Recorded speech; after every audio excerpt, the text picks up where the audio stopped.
কলিযুগ সম্পর্কে 15টি আজব এবং ইন্টারেস্টিং ফ্যাক্টস নিয়ে আসলাম আপনাদের সম্মুখে, যেটি জানলে আপনি অবাক হতে বাধ্য হবেন।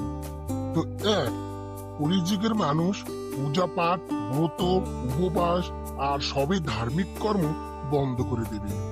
বড় দুধ দেওয়া বন্ধ করে দেবে, মানবতা নষ্ট হয়ে যাবে, নারীরা একদমই সুরক্ষিত থাকবে না। নিজের বাড়িতেই তাদের শোষণ হবে, নিজের লোকেরাই তার সাথে ব্যভিচার করবে, অন্যায় আচরণ করবে, ধর্ষণ করবে। দুই, কলিযুগে বাপ বেটির মধ্যে সম্পর্ক শেষ হয়ে যাবে, এক ভাই আর এক ভাইয়ের শত্রু হয়ে যাবে, বিবাহের মতো পবিত্র সম্পর্ক অপবিত্র হয়ে যাবে, কারোর বিবাহিত জীবন সুখময় হবে না, স্বামী স্ত্রী একে অপরকে প্রতারিত করবে, কলিযুগের সমাজ হিংস্র হয়ে পড়বে। তিন, ঘোরকলি আসার পর মানুষ পুণ্যকর্ম ছেড়ে পাপ কর্ম বেছে নেবে, সবাই সত্য থেকে মুখ ফিরিয়ে নেবে, একজন আরেকজনের সম্পত্তি ছিনিয়ে নেবে, মানুষের মন আসক্ত হয়ে পড়বে, মানুষ অন্য প্রাণীদেরকে হিংসা করতে শুরু করবে। চার, মানুষ ফসল কেটে নেবে, বস্ত্র চুরি করবে, জল পান করার পাত্র চুরি করবে, চোর নিজেদের ঘরেই চুরি করবে, হত্যাকারী হবে, চোরের দ্বারা চোরের ঘরে চুরি হওয়া মানুষের মঙ্গল ও কল্যাণ হবে। কলিযুগের শেষে মানুষের আয়ু হবে 12 বছর, মানুষ দুর্বল হয়ে নানান রোগে ভোগবে, সেই সময় রোগের কারণে কেন্দ্রীয় নিস্তেজ হয়ে পড়বে। 5, কলিযুগে ধর্ম এবং সততার অবজ্ঞা হবে, মিথ্যা কথা, প্রতারণা, অসৎ উপায়ে অর্থ উপার্জন করা সাধারণ হয়ে উঠবে,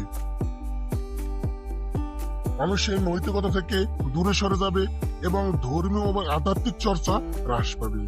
6, পরিবারের মধ্যে বন্ধন দুর্বল হবে, সন্তানরা তাদের বাবা মাকে সম্মান করবে না, পরিবারে অশান্তি বিবাদ বাড়বে, পারিবারিক মূল্যবোধ অবক্ষয় হবে। 7, অধর্ম এবং হিংসার উত্থান ঘটবে, সমাজে শত্রুতা, হিংসা, অরাজকতা ছড়িয়ে পড়বে, মানুষ একে অপরের প্রতি দয়া এবং সহানুভূতি হারাবে। 8, কলিযুগে প্রকৃতি তার রোষ দেখাবে, বড় বড় ভূমিকম্প, ঝড়, বন্যা এবং এমনকি অন্যান্য প্রাকৃতিক দুর্যোগ প্রকোপ পড়বে।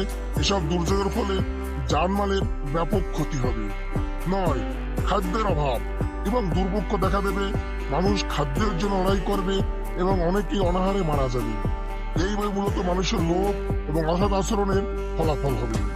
10, নৈতিক আচরণ এবং বেপরোয়া জীবনযাপন মানুষের জীবনকে অর্থনৈতিক এবং বেপরোয়া হয়ে উঠবে, নেশা, মাদক এবং অনৈতিক যৌনচার সমাজে ছড়িয়ে পড়বে।